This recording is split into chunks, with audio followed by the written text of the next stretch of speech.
In today's video, we're going to be discussing the Winnipeg Jets. Today's video actually is a request from one of our viewers. It goes by the name of Greyboy. He requested that we discuss the Winnipeg Jets and how their focus on player development through their AHL affiliate, the Manitoba Moose, has helped develop them into a top team today and will continue to make them a top team for years to come. And that's coming up next.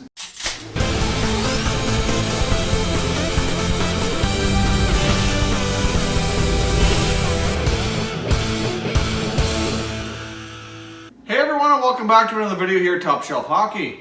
If you're new to the channel and you love unbiased hockey talk on all 31 NHL teams, then consider subscribing and clicking the bell so you don't miss anything. Alright, so let's discuss the Winnipeg Jets. So as requested by one of our viewers, Greyboy, who obviously is a Jets fan, and I know we have other Jets fans on this channel, I hope you liked the video, and thanks very much for giving me the video idea. So what I decided to do is I took the idea given and I kind of tweaked it just a little bit, which kind of focuses on how the Winnipeg Jets have done a really good job since they've returned to Winnipeg on drafting, developing, and even one of the trades that they made has really helped shape the face of this franchise for years to come. Overall, I know the city's been quite pleased. The fans are still packing the arena all the time, but I know everybody's anxious for a breakthrough, which everybody seems to be seeing this year, and I'm sure Jets fans are really happy. I know I'm happy for the city of Winnipeg and the team to be doing so well as well, and everything seems to be going in the right direction.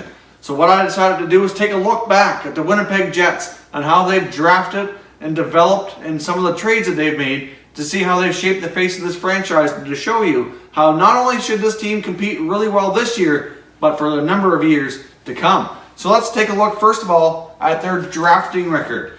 We go back here to 2011. In 2011, they drafted arguably the face of their franchise, Mark Scheifele, in the first round. Obviously, Scheifele was a little bit slower developing, getting into the top role with the Winnipeg Jets, but he's turned out to be a fantastic pickup for this franchise, and he certainly deserves all the recognition in the world for helping this Jets franchise be a major force to be reckoned with in the NHL this year. Scheifele, unfortunately, right now is out with injury, but expected back before the playoffs, and hopefully will still be able to contribute strongly once he returns. In 2011, they also drafted Adam Lowry, who's obviously a member of the current franchise. So what I've also done here is, if you take a look at year by year, these are players that are still currently with the team and actively on the roster or actively in their AHL system and expected at some point to get a push to come up to the big club. So if you take a look at 2012, they drafted their goaltender, Connor Hellebuyck, and star defenseman Jacob Trouba. So anytime you can go through an NHL draft and you can get a couple of guys from that draft to be active members of your roster and key contributors, then that to me is a very successful draft. So 2011 and 2012, the fact that they can say that they had 4 roster players from those 2 drafts is fantastic. Moving on to 2013. Now 2013 hasn't been as kind, but there's still a lot of potential, I think, from these guys. The main player right now that's on the roster is Josh Morrissey, but they do have prospects Nick Petan and Eric Comrie as well playing in the minors. Now Nick Petan, I think, still has the potential to be a top prospect. I think he will get his shot. He had an excellent junior career, and I think his time is coming. Now the other player they picked up in 2013 is Andrew Kopp. Obviously Kopp has seen some action with the Jets, so he's on the roster as well. Take a look at 2014. They picked up Nikolai Ehlers. Obviously Ehlers has been a fantastic part of their forward group and recently signed a long-term contract extension as well. So another great pickup in the draft by the Winnipeg Jets. 2015, which isn't that long ago, but they've already got Kyle Connor on their roster, and they have a couple of key guys in the Manitoba Moose organization with Mason Appleton and Jack Roslovic as well. So that's 3 guys that are look promising. One's already getting a shot in the NHL, and 2 guys with their American League team that look pretty solid so far. Now 2016 was a pretty solid draft. I mean, it was kind of hard to give them too much credit here because I think it's a little bit of a no-brainer. But 2016, no surprise, they grabbed Patrick Laine, number 2 overall. Obviously, that was a key moment for the Jets getting that number 2 pick. That's worked out tremendously, and I'm sure at this point in their careers, they're quite happy they took Laine over Jesse Puljujarvi. Although I don't really think there was any doubt, and I'd be surprised if they gave any strong consideration to that, to doing just that. Now, of course, if you look at 2017, these guys obviously haven't had too much of an impact on the franchise yet, but they do have a couple of draft picks that looked really solid at the 2018 World Junior Championships that just completed here in Buffalo, New York. So they have defenseman Dylan Sandberg for the U.S. He looked pretty solid back there.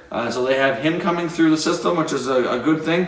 And they also have Christian Vesalainen from Finland, who also for Team Finland looked pretty solid as well. He only had a couple of points, but I know the Finns, they had a lot of younger players that certainly look to be quite, they're developing quite well and pretty strong. So they've got a couple of guys from the 2017 draft that are already looking pretty solid, and who's to say what they'll do in the upcoming draft this summer. So there you have it. There's their draft history from 2011 to the present.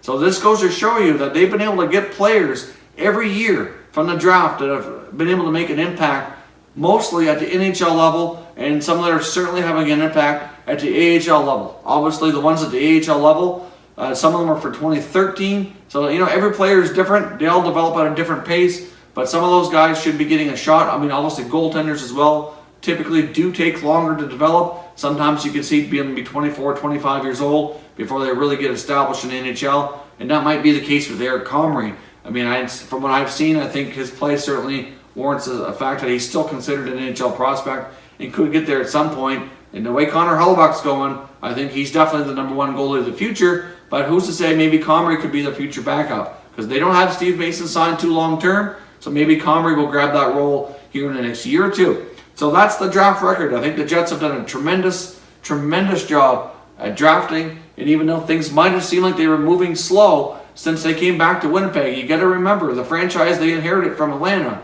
really wasn't all that good.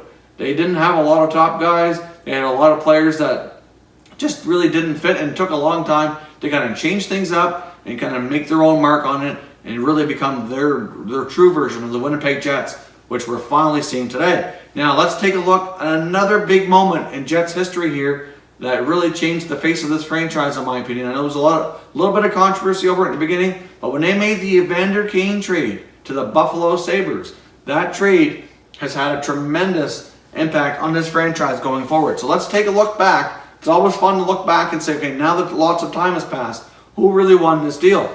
So they sent Evander Kane and Zach Bogosian to the Buffalo Sabres in return for Tyler Myers, Drew Stafford, Joel Armia, Brendan Lemieux, and a first-round pick.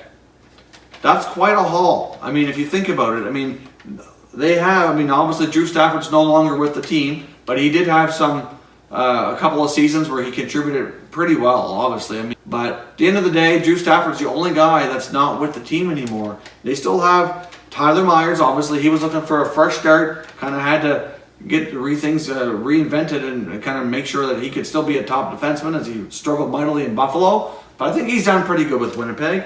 Joel Armia and Brendan Lemieux, even though they're not, real solid top NHL guys yet, I think they've proven that they can play. And, Lemieux's still a little bit more of a prospect, but really, they picked up some good prospects in a first-round pick. And that first-round pick, I believe, turned out to be Jack Roslovic. So they were able to stockpile guys for their American League team, which they could mold into future NHLers. They got back Myers and Stafford right away, who could immediately have an impact. So I think that trade, obviously Evander Kane needed out of Winnipeg. That was a toxic situation. And obviously with that move needing to be made, that at least they got a really good haul. Sometimes when you see players who want out or that need to be moved like that, sometimes you get a little bit of a knee-jerk reaction and it doesn't always work out. But they took their time, they made a good deal, and you got to credit management for getting that deal done. So now if you take a look at their overall roster right now and the core players, they're a young team. They do have some veterans that are 30 plus that are really having a strong presence on this team, but overall, let's just take a quick rundown. I mean, you've got arguably your top sniper, Patrick Laine, hasn't even hit 20 yet. He's in his second year. He hasn't even turned 20 years old as of yet. You got Mark Scheifele, who's 24, Nikolai Ehlers, who's only 21, Jacob Trouba's 23, Josh Morrissey's only 22, Connor Hellebuyck's only 24, you got Tyler Myers and Dmitry Kulikov are only 27. So that's a lot of players on the right side of 30 that are just hitting their prime. So that's great news for this team. They got a lot of young guys that are going to be staying there for a while. You got Blake Wheeler, the captain, and obviously him and Scheifele are a great 1-2 punch up front. He's only 31. You got Brian Little, who's 30, Matthew Perreault's 30, and Big Dustin Byfuglien's 32. So really, Byfuglien's kind of like the old man of the team, and he's only 32 years old. They don't have too many older veterans beyond that, which is fantastic. They've got a young group. I mean, and a lot of these guys are signed long-term. I mean, Wheeler, I think, only has another year left, but you've got Ehlers, Little, and Scheifele all signed pretty long-term. Byfuglien's got a number of years left. I mean, Laine's going to need a new contract heading into next year. They can start working on that. Obviously, that's going to be some big money, but they're not too tight to the cap. You know, they got a lot of young guys, so that the contracts aren't crazy at this point. So I think that they've got a young team. They've drafted really well. They've got some good prospects in Manitoba. And I think there's no reason why the Winnipeg Jets this year can't be a strong contender for the Stanley Cup. I mean, I've heard it talked about in the media and on NHL radio. You know, could the Jets, could you see them making a run for the Cup? And nobody can say no. It doesn't mean it's going to happen. Obviously, it's a really hard thing to do. But at this point, they look pretty solid for the playoffs. They have an excellent shot at winning their division, which should set them up for hopefully a good playoff matchup. But I wouldn't count them out. Right now, Winnipeg just might have the best chance of all of Canada's teams to win the Stanley Cup. I know if you would have asked that question before this season, everybody always said Edmonton and Toronto. You didn't hear much about Winnipeg and the other teams. And, well, for the other teams, probably rightfully so. But, I mean, I know a lot of people expected Winnipeg to take a step forward this year. And they've taken a bigger leap than I think a lot of us expected. I know they've certainly surpassed my expectations for sure. I thought they'd make the playoffs. I expected better things, but they've done even better than I expected for sure. So the Winnipeg Jets, in my opinion, right now, very well could be Canada's best bet to bring home the Stanley Cup. I mean, you can't take Toronto out of the conversation. Obviously, they're likely going to be a playoff team this year as well. And even though they've had their moments lately, overall are a pretty solid team. And you get into the playoffs and anything can happen. Now, obviously, the Oilers, sorry, Oilers fans, I don't think it's going to come to any surprise that this is probably not your year. And it's really hard to say exactly at this point when you might see the Stanley Cup again. You do have a lot of great pieces and some top guys, but obviously there's work to be done to get them back to that spot. So, Jets fans, I think you have a lot to be excited about. So, there you have it. So, that was for Grey Boy, one of our top viewers, Winnipeg Jets fan. And I think you guys have a lot to be excited about, because I know we have some other Jets fans as well on this channel that watch. So, I hope you enjoyed that. Don't forget as well, make sure you follow us on social media. You'll see over here our Twitter handle on the screen. So, check us out on Twitter. We're also on Facebook and on Instagram. All the social media links are in the description below. So check us out and follow us there. We do try to put out some fresh content besides sharing our videos to make things fresh and entertaining. We like to have more hockey conversations with as many people as possible. So thanks very much for watching, and we'll catch you next time.